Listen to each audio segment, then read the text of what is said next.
Ju chegando! Seja muito bem-vindo, muito bem-vinda a mais um episódio do nosso podcast Falar Português Brasileiro. O podcast que ensina português contando histórias. O podcast que existe porque você está aqui comigo semanalmente. Mais uma vez, desejo uma boa semana para você. Hoje é um episódio especial. Hoje a gente encerra um ciclo. Deve estar aí se perguntando qual será o ciclo que vamos encerrar. Encerramos o estudo dos verbos no pretérito perfeito e imperfeito do modo indicativo. Também, mais do que isso, encerramos uma forma de olhar para o tempo. Porque o passado em português não é só aquilo que aconteceu. O passado é aquilo que terminou e aquilo que permanecia. Farei a leitura de um texto. E a título de contextualização, na segunda edição do Exame CELPE-BRAS de 2025, foi solicitado como produção escrita que o candidato fizesse uma crônica. A orientação era a seguinte: imagine que você seja o vendedor retratado na crônica abaixo, publicada no jornal Zero Hora. Escreva uma outra crônica para ser publicada no mesmo jornal, narrando, do ponto de vista do vendedor, a sua versão dos fatos e se posicionando a respeito deles. Bom, eu vou ler o meu texto para você. Já pegue o seu papel e a sua caneta para as anotações. Primeiro título: Marca-diabo. Marca-diabo são estas marcas que realmente não têm nenhuma tradição de nada e ninguém conhece. Vocês vão entender o que é uma marca-diabo durante o texto. Marca-diabo. Domingo, naquela loja, sempre parecia maior do que realmente era. O tempo não passava e se arrastava entre as prateleiras cheias de objetos que ninguém precisava. Eu ficava ali, de pé, alternando entre observar o vazio e jogar no celular, tentando ocupar a mente e o tempo.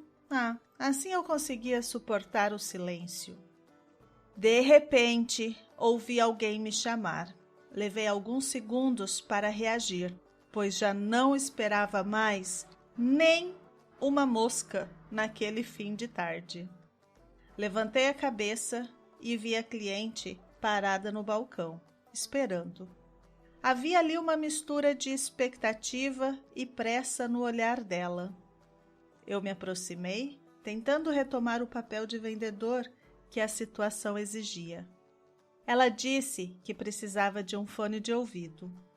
Olhei para os produtos disponíveis e senti um desconforto imediato. Eu conhecia bem aquela mercadoria e sabia que não era boa. Naquele instante, tive uma escolha simples, que poderia ser a de repetir o discurso pronto ou dizer o que eu realmente pensava. Talvez por cansaço, pelo calor ou pela honestidade, escolhi a segunda opção. Perguntei se ela conhecia a marca e não esperei muito pela resposta. Disse, quase sem rodeios, que o produto não duraria 3 dias. Foi automático, como se aquela verdade estivesse presa há muito tempo e finalmente tivesse encontrado saída. Eu mesmo me surpreendi com a forma direta como falei. Ela não reagiu como eu esperava, ou seja, não reclamou, não fez cara de reprovação, nem virou as costas. E ainda continuou ali, me olhando com uma atenção diferente. Perguntou se havia algum melhor, e eu respondi que não. Enfatizei que a marca-diabo era a única opção. Ainda assim, ela decidiu comprar. Não só o fone, mas também um pano de prato. Observei tudo com certa estranheza. Quando ela saiu, a loja voltou ao silêncio de sempre. Fiquei pensando naquela situação por um tempo e me condenando mentalmente. Eu não tinha sido o vendedor ideal, pelo menos não dentro do que esperam de alguém naquela função. Mesmo assim, a venda aconteceu. Seria a pressa ou a necessidade imediata da cliente? Fiquei pensativo por alguns instantes. Alguns dias depois, soube que ela tinha deixado um elogio para mim. Disseram que ela destacou justamente a minha sinceridade. Aquilo me causou um certo desconcerto. Eu não tinha feito nada extraordinário. Apenas disse o que era verdade. Ainda assim, aquilo ganhou importância. Talvez porque as pessoas estejam cansadas de ouvir promessas líquidas. Talvez porque, em meio a tantos discursos prontos, a verdade tenha se tornado algo raro. Fiquei pensando nisso por um bom tempo, tentando entender o motivo daquele reconhecimento inesperado. Bom, naquele domingo, eu não fui um vendedor exemplar. Fiz algo mais simples, quase banal. Falei com honestidade e percebi, depois que isso foi suficiente para impressionar alguém. No futuro, se eu tiver que escolher novamente entre vender mais ou ser sincero, ainda não sei qual será sempre a decisão. Mas naquele domingo, pelo menos, eu escolhi não mentir. E eu gostei do texto. Ficou muito claro. Óbvio que eu não escrevi em 35 minutos. Levei muito mais tempo e ainda pude fazer a revisão. Agora, preste atenção nisso. Esse texto, ele é perfeito para entender o passado em português e, na minha opinião, encerrarmos este ciclo. Principalmente porque ele mistura os dois tempos. Vamos falar sobre o pretérito imperfeito.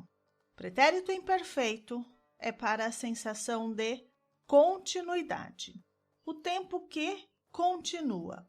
Por exemplo, parecia, não passava, se arrastava, ficava, conseguia.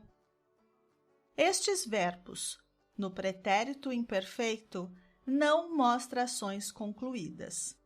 Eles foram utilizados para criar o ambiente. É o tempo da rotina, da descrição, da sensação, dos relatos, mostrando como era. Já o pretérito perfeito, a ação que começa e termina. Ouvi, levantei, vi, disse, escolhi, respondi, decidiu. Aqui, nos tempos, as ações concluídas. O pretérito perfeito mostra a decisão, a ação, a consequência. Quando eu falo, eu ficava ali, a ação tem uma continuidade. Já quando eu digo, eu ouvi alguém me chamar, é um evento pontual. Bom, lembrando que os verbos regulares seguem padrão. Por exemplo, verbo falar, no pretérito imperfeito. Eu falava, ele falava, nós falávamos, eles falavam.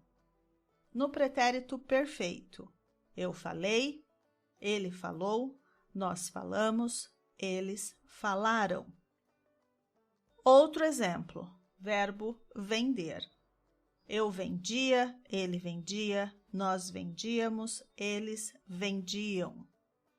Eu vendi, ele vendeu, nós vendemos, eles venderam. Verbo abrir. Eu abria, ele abria, nós abríamos, eles abriam. Eu abri, ele abriu, nós abrimos, eles abriram. Percebe aí que existe uma regularidade? Agora, os verbos irregulares. Bom, Os verbos irregulares devemos estudar as particularidades de cada um. Por exemplo, o verbo ver. Eu via, ele via, nós víamos, eles viam. Eu vi, ele viu, nós vimos, eles viram. Verbo dizer no pretérito perfeito é irregular. Eu disse, ele disse, nós dissemos, eles disseram. E eu acho que eu já falei isso aqui. Vou repetir. Para você não esquecer, você não precisa decorar as listas. Você precisa aprender, praticar e entender que pretérito imperfeito é o cenário. Já o pretérito perfeito é a ação. O pretérito imperfeito é a duração. O pretérito perfeito é a conclusão. O pretérito imperfeito é o fundo. Já o pretérito perfeito é o acontecimento. Quero que você pense comigo. Vamos ver o que realmente muda no seu aprendizado. Esse texto foi uma tarefa do exame CELPE-BRAS. Contudo, não é apenas uma história, é uma construção de tempo. Entenda que o pretérito imperfeito cria ali o vazio da loja. O pretérito perfeito quebra esse vazio com a ação. O pretérito imperfeito mostra o cansaço. Já o pretérito perfeito mostra a escolha. E é isso que a gente precisa fazer. Usar a gramática para contar o que viveu. Usar a gramática para a vida. E talvez o mais interessante de tudo isso não seja nem o verbo, mas aquela decisão. Porque naquele domingo, ele não vendeu só um produto. Ele escolheu ali um posicionamento. E o posicionamento de falar a verdade no tempo certo. No tempo que termina e no tempo que permanece. No futuro, bom, aí a gente deixa para uma próxima. Se nem o vendedor sabe sobre as suas ações, quiçá eu, uma pobre narradora das histórias alheias e quase ficção neste podcast. Eu sou a Ju, este é o nosso podcast Falar Português Brasileiro. Para conhecer os nossos serviços, acesse falarportuguesbrasileiro.com. E eu vou ficando por aqui, até o próximo. Tchau, tchau! Esse episódio foi editado por Ricardo Gomes, da Apomorfia Podcast.